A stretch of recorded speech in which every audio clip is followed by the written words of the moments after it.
Hello everyone, welcome to my YouTube channel Shiksha Diksha. तो चलिए शुरू करते हैं आज की अपनी वीडियो।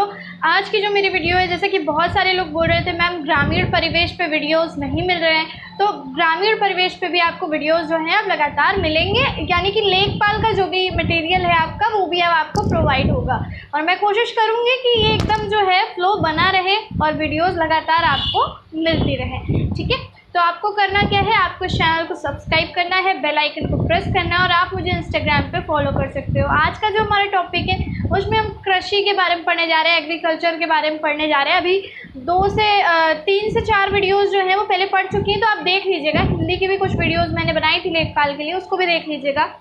तो चलिए शुरू करते हैं। उसके साथ एक बात और, अगर आपने अभी तक अनअकैडमी ऐप को इंस्टॉल नहीं किया तो जल्दी से इंस्टॉल कर लीजिए। और आपको करना क्या है, आपको मेरे इस रेफरल कोड से जो स्क्रीन में आ रहा है, इस रेफरल कोड से सब्सक्रिप्शन लेना है। इस रेफरल कोड से आप किसी भी कैटेगरी के लिए सब्सक्रिप्शन ले सकते हो। जो भी आप जिस भी कैटेगरी के लिए लेना चाहो आपको डिस्काउंट हो जाएगा इस रेफरल कोड को यूज़ करने से। और इसके साथ ही जब आप अनअकैडमी प्लस ऐप को इंस्टॉल करते हो, उससे कोर्सेज लेते हो, तो आपको एक जो है बहुत ही अच्छा इंटरेक्शन होता है आपका टीचर के साथ। लाइव क्लासेस मिलती हैं रेगुलर, ठीक है। स्टडी मटेरियल जो है वो भी बहुत अच्छा प्रोवाइड कराया जाता है। तो आप लोगों को करना क्या है, आपको जल्दी से अनअकैडमी प्लस ऐप को इंस्टॉल करना है और उसके बाद सब्सक्रिप्शन लेना है इस रेफरल कोड से। ठीक है, तो चलिए शुरू करते हैं।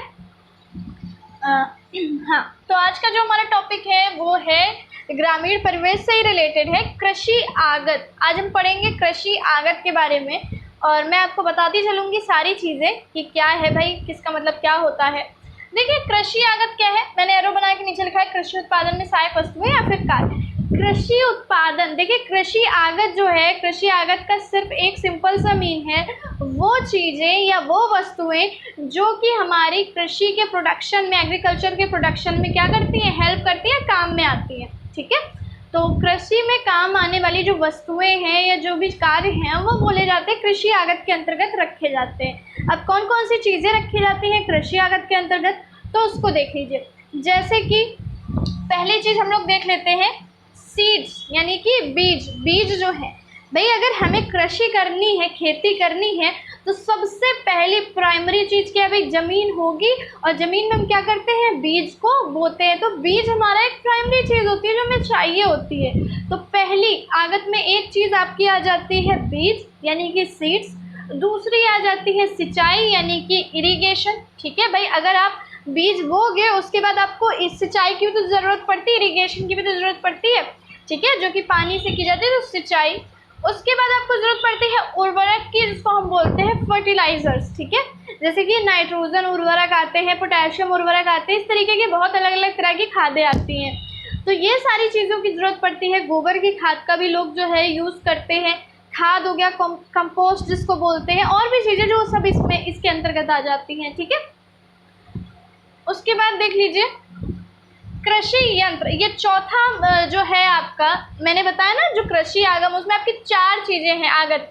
पहला बीज, दूसरी सिंचाई, तीसरा उर्वरक और चौथा कृषि यंत्र यानी कि एग्रीकल्चरल मशीनरी। जो मशीनरी यूज़ की जाती हैं एग्रीकल्चर में यानी कि खेती में जो भी मशीनें यूज़ की जाती हैं वो आपका किसके अंतर्गत आती हैं, कृषि यंत्र के अंतर्गत आती है। सिंपल चीज़ें हैं, 4 चीज़ें। कौन सी, एक तो आपका हो गया बीज यानी कि सीड्स। ठीक है, फिर दूसरी चीज़, जब आप बीज बोगे आपको किसकी ज़रूरत पड़ेगी, सिंचाई की ज़रूरत पड़ेगी। तो दूसरी चीज़ है आपकी सिंचाई। फिर जब आपके पौधे स्टार्ट हो जाते हो ना, तो आपको क्या करना पड़ता है, आपको खाद वगैरह भी डालनी पड़ती है। ठीक है, आपको उर्वरकों का यूज़ करना पड़ता है। तीसरी चीज़ आपकी कंपोस्ट हो गई। और उन सबसे पहले आपको कुछ मशीनरी भी चाहिए होती है, जैसे कि बहुत सारी चीज़ें हैं, वो जब आपको मैं बताऊँगी तो आगे चल के पढ़ाऊँगी। जैसे कि अभी भी है खेत जोतने के लिए ट्रैक्टर वगैरह का यूज़ किया जाता है, तो ये आपके एक तरीके से क्या है, कृषि यंत्र के अंतर्गत आ गया। ठीक है, तो चलिए अब हम आ जाते हैं आगे। तो अब हम इन सबके एक एक टाइप जो हैं उनको देखेंगे। तो अभी आज जो हम देखेंगे वो है बीज यानी कि सीड्स, और कुछ हम सिंचाई के बारे में जान लेंगे।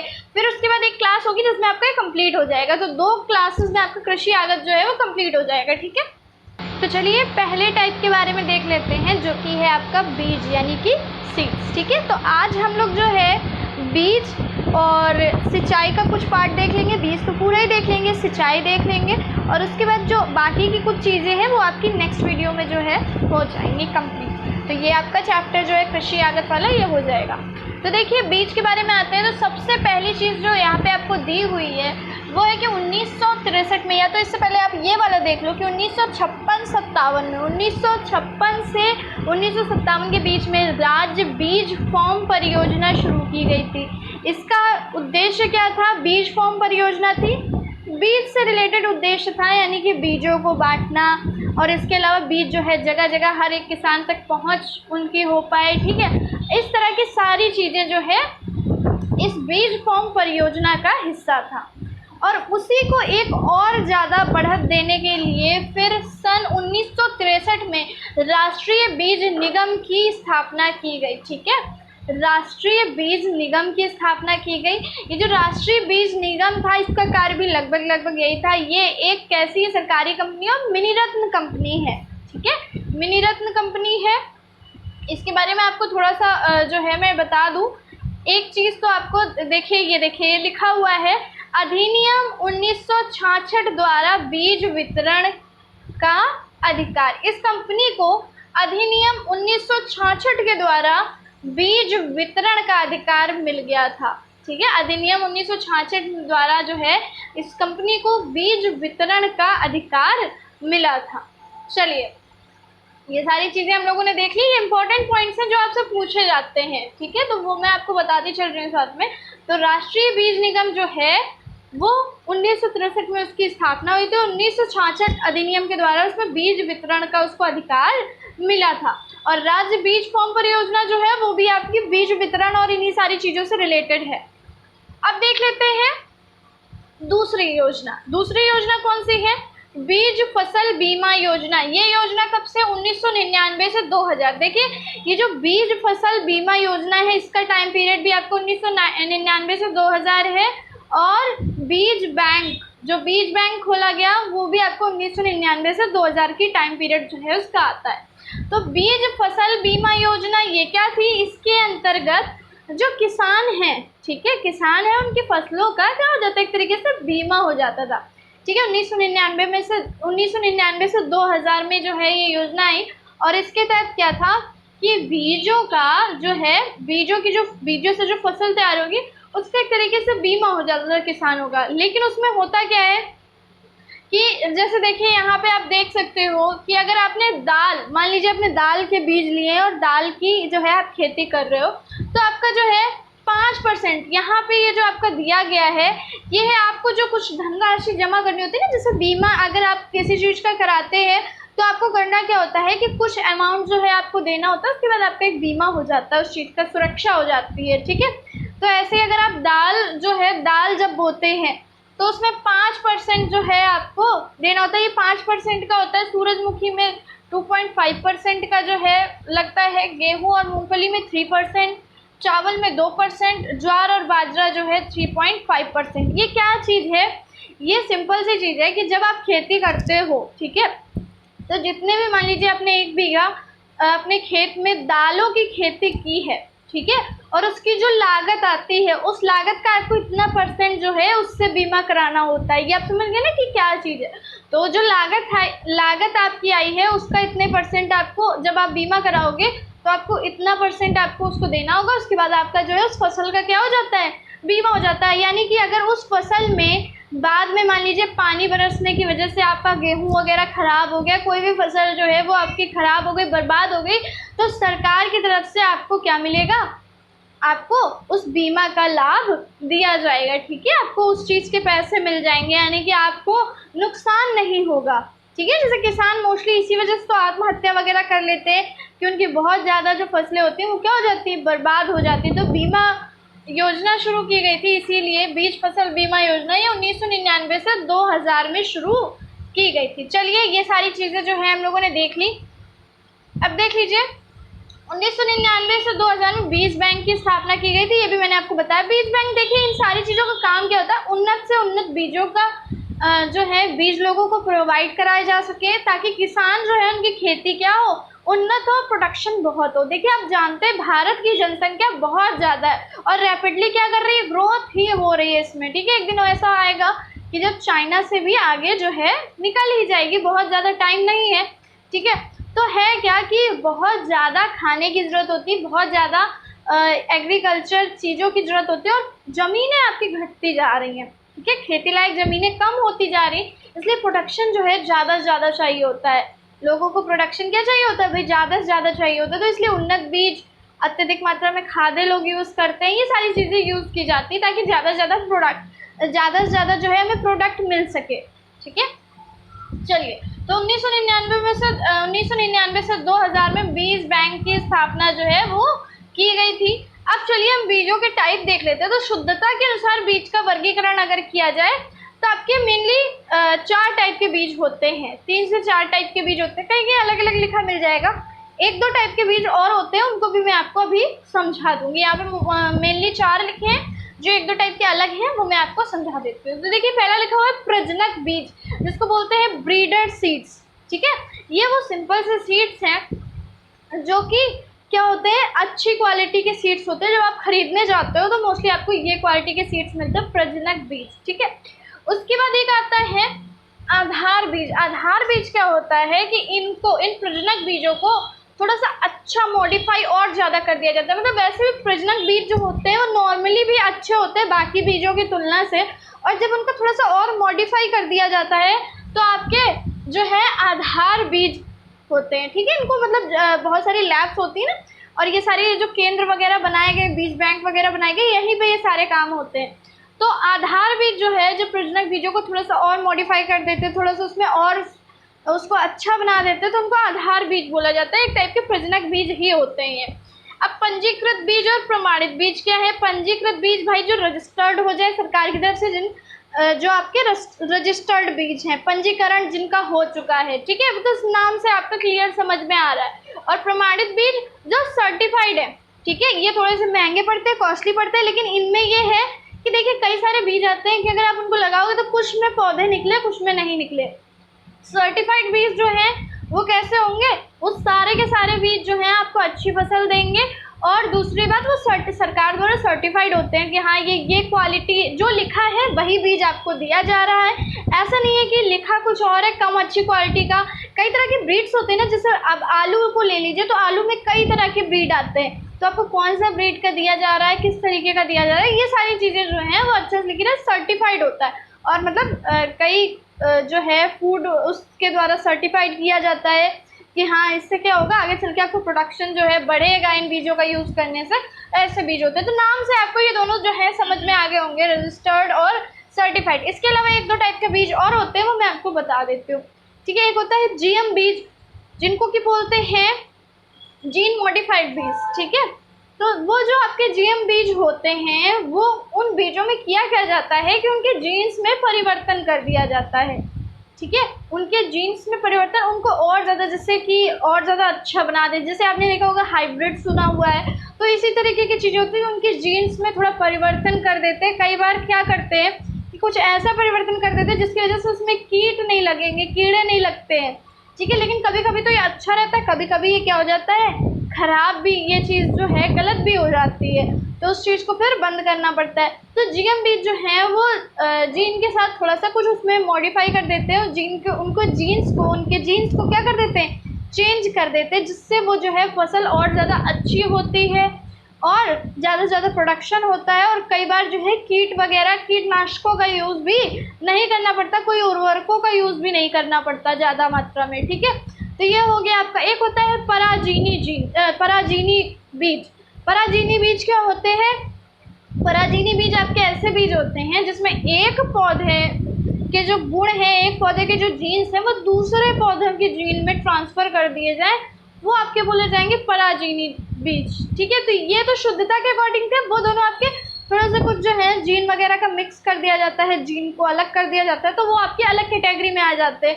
उनको भी मैंने आपको जो है बता दिया। चलिए, हमारा सीड्स जो है वो हो गया कंप्लीट। थोड़ा सा सिंचाई देख लेते हैं, इरिगेशन थोड़ा सा देख लेते हैं, बाकी मैं आपको बताऊंगी नेक्स्ट क्लास में। इरिगेशन के मेनली जो है 3 टाइप के इरिगेशन होते हैं भारत के अंदर। पहली होती है वृहद सिंचाई परियोजना, नाम से क्लियर हो रहा है, बहुत बड़े लेवल पे जो सिंचाई होती है वो क्या होती है, वृहद सिंचाई परियोजना। इसके बारे में थोड़ा सा मैं आपको बता दूं, थोड़ा सा जो है इसके बारे में बता दूं कि लगभग जो आपका 20,000 हेक्टेयर से ज़्यादा 20,000 हेक्टेयर से ज़्यादा का जो क्षेत्र होगा, हेक्टेयर से ज़्यादा का जो क्षेत्र होगा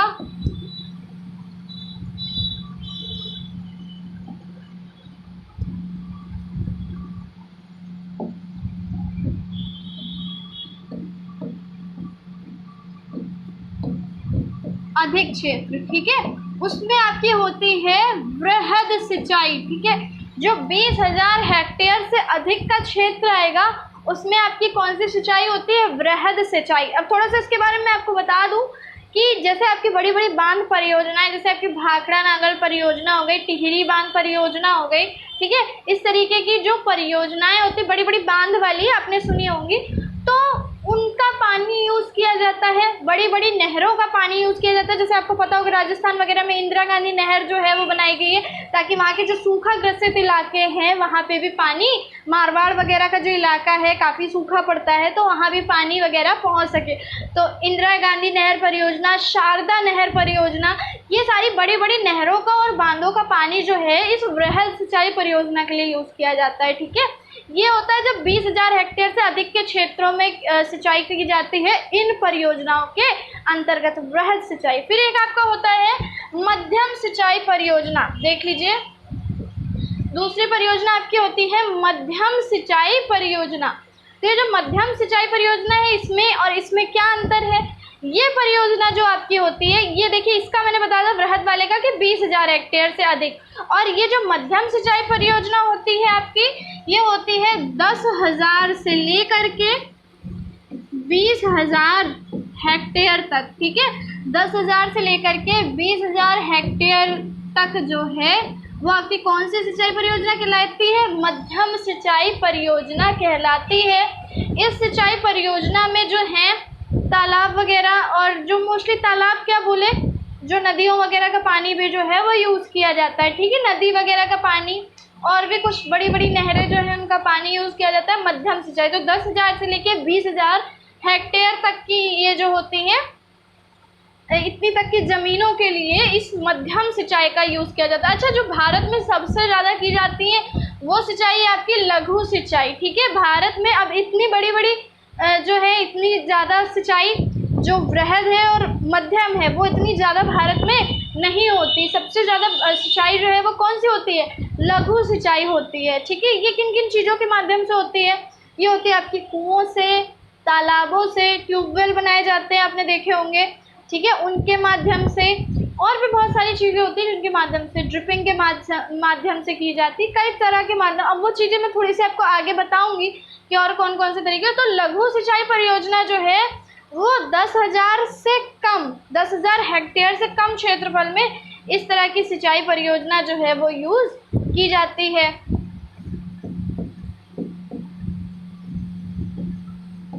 दस 10,000 हेक्टेयर से कम क्षेत्र में। अब जो है, अब नेक्स्ट क्लास में ये आपने 3 तरह की सिंचाई परियोजना देख ली। नेक्स्ट क्लास में मैं सिंचाई के बारे में आपको काफ़ी कुछ बताऊंगी और भी बाकी की जो बची हुई चीज़ें हैं वो नेक्स्ट क्लास में आपकी कराई जाएंगी। देखिए, सिंचाई की जो आवश्यकता है वो तो मैंने आपको बताई। क्या होता है कि जब हम बीज लगाते हैं तो हमें पानी की बहुत अधिक आवश्यकता होती है। हालांकि अभी भी भारत का बहुत अधिक क्षेत्रफल जो है वो अभी भी वर्षा पर, ठीक है, वो वर्षा पर आधारित है कि बारिश होगी उसी के पानी से हमारी सिंचाई होगी, या दूसरे तरीकों पे मोस्टली सिंचाई जो है बहुत कम जगह होती है। लेकिन फिर भी जो उत्तर प्रदेश है और पंजाब है, ठीक है, महाराष्ट्र है, ये सब सिंचित क्षेत्रफलों के मामले में बहुत आगे हैं। ठीक, दूसरी बात क्या कि ये तो पहली बात हम लोगों ने देख ली। दूसरी बात क्या कि 1947 के बाद से, यानी कि आज़ादी के बाद से जो सिंचित क्षेत्रफल है उनमें लगभग 5% से भी ज़्यादा की जो है वृद्धि हुई। वो सारी चीज़ें भी आपको नेक्स्ट क्लास में बताएंगे। भाई सिंचित क्षेत्रफल बढ़ा है, यानी कि ज़्यादा से ज़्यादा क्षेत्रफल में क्या होने लगी? सिंचाई होने लगी। ठीक है, तो ये थी हमारी आज की क्लास जिसमें हमने बीज देखा, कुछ हमने सिंचाई देख ली। अब बाकी नेक्स्ट क्लास में आपका कोशिश करेंगे कि नेक्स्ट क्लास में कृषि आगत जो है वो आपका कंप्लीट हो जाए। तो जितने लोग भी लेखपाल की तैयारी कर रहे हैं, अगर उनको नहीं पता है कि क्लासेस जो है लेखपाल की दोबारा से स्टार्ट हो गई तो उनको बता दीजिएगा। वीडियो को ज़्यादा से ज़्यादा शेयर कर दीजिएगा, वीडियो को लाइक कीजिएगा। तो चलिए मिलते हैं हम अपनी नेक्स्ट वीडियो में, तब तक के लिए पढ़ते रहिए, सीखते रहिए शिक्षा दीक्षा के साथ।